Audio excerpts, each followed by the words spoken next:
If you want to learn how to mix your beats, it's actually easier if you learn how to mix full songs and acoustic material because you'll understand the principles of why we do certain things to the more synthetic sounds. So these drums are by AJ Hall. They're from his Slow Burn kit. I would highly recommend getting this one of his kits with the multi tracks just to practice mixing. It's a really good performer, but also the kit's really well mic'd. Okay, so the first thing is understanding there's different parts to an actual acoustic sound. So we have a snare bottom, a snare top mic.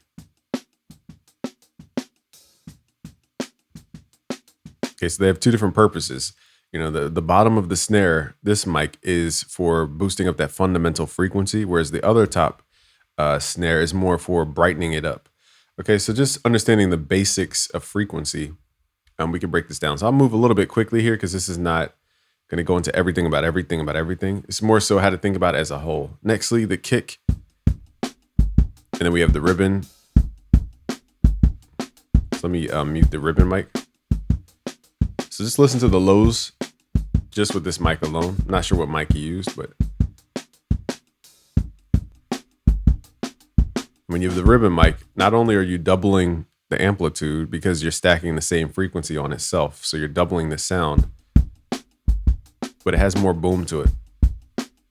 Okay, so you have the low end of the kick, you have the high end of the kick, you have the low end of the snare, you have the high end of the snare. Once you realize like sounds have multiple parts, just the one sound alone, it will help you mixing your beats because you'll understand why stuff happens. Okay, so let's move into the hi-hats.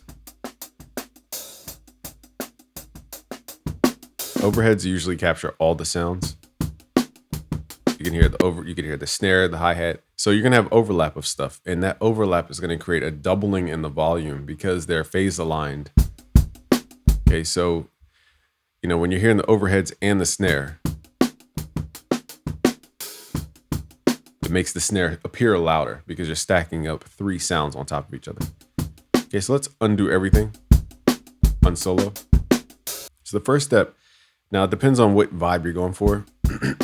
And actually, before you like reset these, instead of using your fader, because that's what we tend to do in FL Studio is reach for the fader.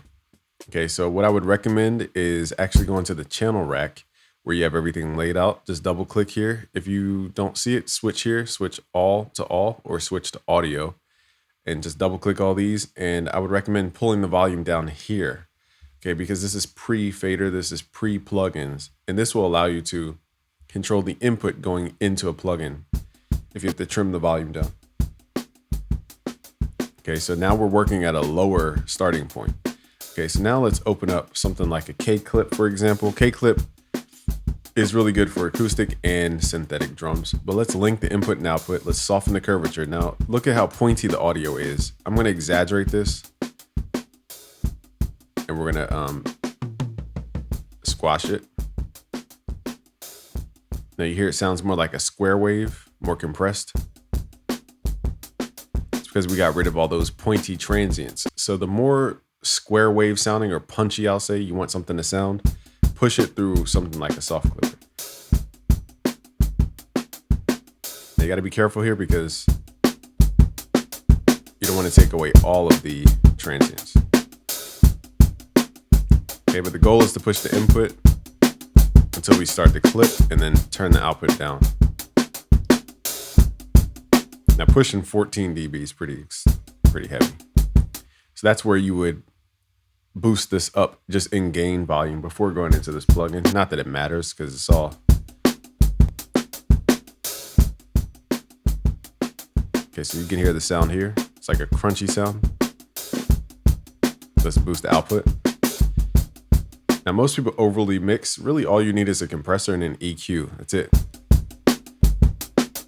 Set the compressor. Now, I don't have time to, like, Mixbus TV put out a good video. He says, just put your threshold, I think he said at -20. I don't know if he said 20-to-1 ratio or what. But he said, move your attack time. So that's a really good exercise you guys can do to understand what is the compressor doing. So the compressor at an early attack makes stuff feel very soft and linear, but it feels like a floor that's going down, if that makes sense. Whereas if you up the attack, then we're adding curvature to the sound. A snappiness, some might say.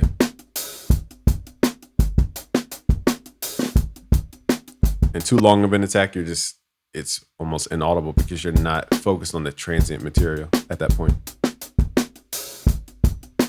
And there's so much to go into, like how long a sound actually is. And there's so much to teach you guys about compression, but I have a video actually on YouTube about compression explained. I'll try to link it below if I remember.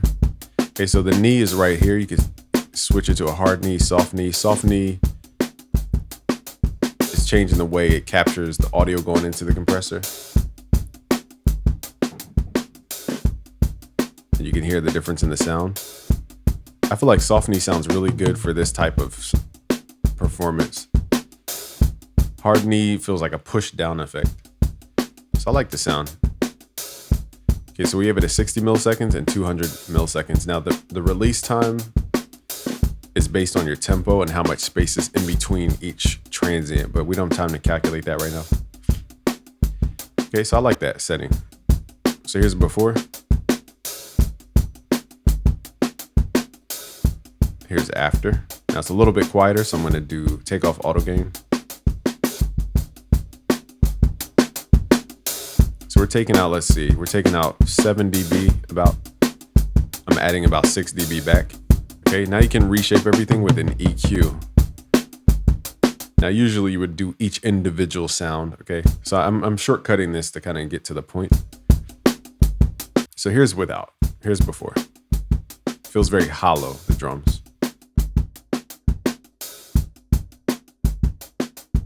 All right, now let's turn the plug and chain on.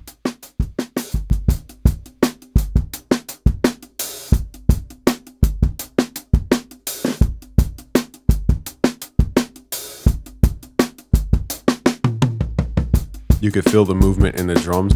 I'm gonna turn it on and off.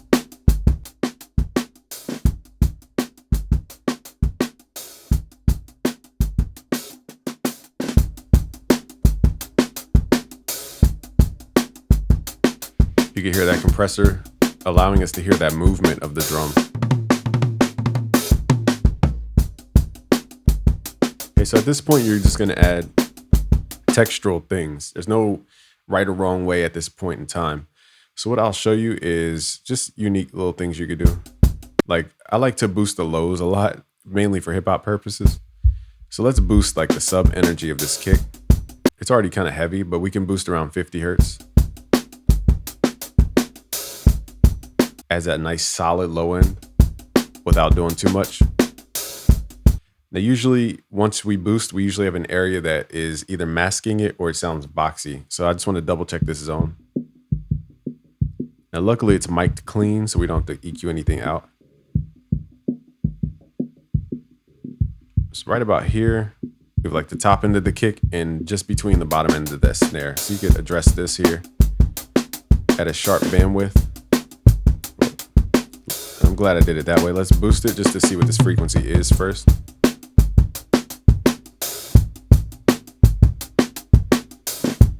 Let's solo this. It's part of the kick that doesn't really need to be there. It's like not needed. Whoa, sorry about that. Let's do negative.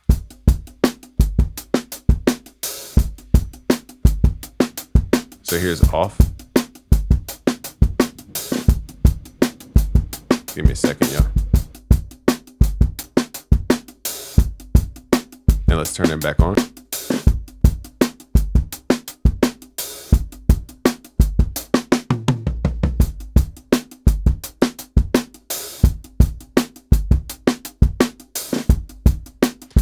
For my ear, it adds a little more clarity. Basically, the math here is that whatever the lower frequency you're trying to boost, if you double that frequency, this can cause masking. It could overshadow, I'll say, the lower frequency. So I'm just toning that, like 51 times 2 is 100 and 2. So I'm just going to that area, even though I boosted more than 51. I'm going to that area and I'm pulling down that second fundamental, or excuse me, second harmonic, because it can shadow that fundamental and override it. Because there's a certain effect with our mind where we don't necessarily need the fundamental to perceive the fundamental. I know that's geeky, but that's why I'm doing what I'm doing. There's no rule for that though. You don't have to do that. So I just want to be clear. You don't have to do what I just did. Okay, so now we're just gonna boost the low end of the snare. I really don't need that, so I don't want to overly exaggerate stuff. And that's how you mix drums. Now at this point, it just turns into like, what are you trying to do with the drums? Are you trying to make it super compressed? Are you trying to use parallel compression? This is where it gets a little more creative. There's no rules for this, so I'll just show you guys parallel just to show you, because with acoustic you have a lot of room sounds. So let's send this through, and again, you guys can learn a lot more on Mixbus TV's channel. He just mentioned parallel, and I was like, you know what, I haven't done parallel mixing in so long. I haven't been in Pro Tools in a minute. So let's add a compressor. Let's just use FabFilter for now. I'm going to send a duplicate of this track over to this parallel track. Okay, so I'm sending a duplicate of the analog over to the parallel. So now we're doubling the sound. Okay, and it's going to run through a compressor. Now I'm going to exaggerate this compressor so that it pulls out tone.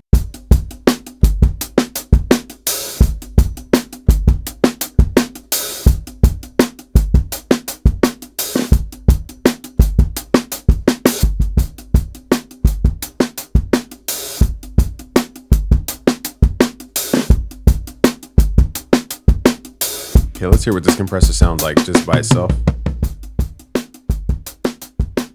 Okay, not super squashed, pretty normal sounding. And when you up the ratio, that's where it starts to sound more squashed, because you're lowering the dynamic range at that point. So now it becomes a tonal element more than dynamic control.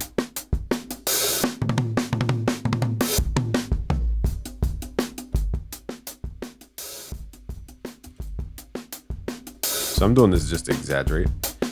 Okay, now we can run it through. I'm just showing you different techniques you could use. You don't have to do all this. Now we're going to splatter through some harmonic excitement. You can push the input and lower the output. So now it's adding that aggression back. It's a little heavy though on the lows, so I'm probably going to EQ out some of the low. All right, let's add an EQ. So this EQ I'm going to put before the compressor. And we're going to use the tilt. Shout out to Mixbus TV. Just reminded me. I didn't even know there was a flat tilt. I thought it was only, I never saw the icon. I was using this tilt the whole time. Whatever this tilt is called. Okay, anyway. So let's up this. So I'm lowering the bass. Pushing the highs through.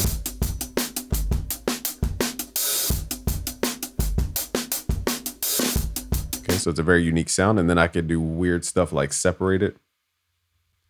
So what I'm doing is making the drum sound more animated. Okay, and now I can combine that sound with the original.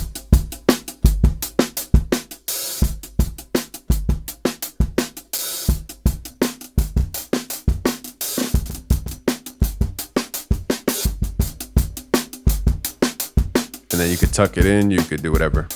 So here's without any plugins. Just kind of straightforward. Okay, here's with our plugins. Mainly Clipper, compressor, and EQ. And then here's with our parallel chain. Just a little more filled in the high end. And let's mess with the shift.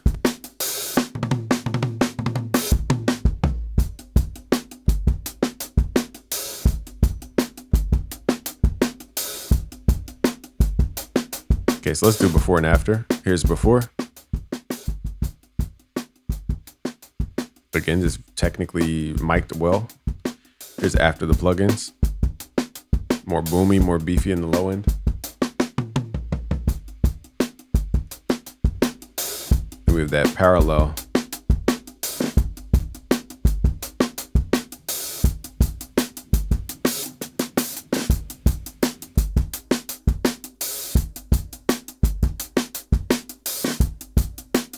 Okay, so these are little simple things you could do. Now you don't have to do that in your synthetic sounds all the time. For more synthetic sounds, you're probably going to run into what's called a classic clipper most of the time for like the trap sound. Here's the last plugin I'll put you guys onto. It's called T-Rax. Where's it at? Classic Clipper. And we put it on soft clip mode. That's how Drake got that sound, by the way, on his album. And then you can push it through here. Now for acoustic, it's not going to hit the same because you don't have the same sound design.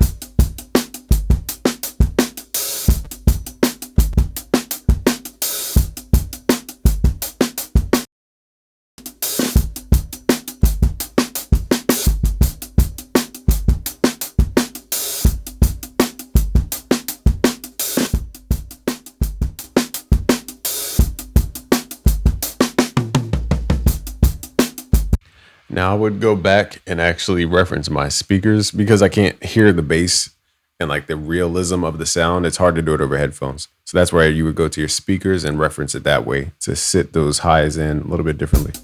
But that is how you mix your drums and mix your beats as well.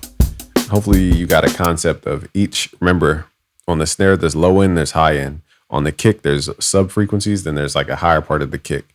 You know, there's all the sounds combined, and then there's individual hi-hats, for example. But stacking up sounds like the hi-hats can double the sound, making it louder. Okay, so again, I would recommend AJ Hall's slow burn kit for practice. It comes with the raw stems, so you guys can just drag and drop and practice mixing that way. All right, so thank you for watching. If you want to learn more, we have a free course. Just go to premium.busyworksbeats.com to get your free courses. Peace.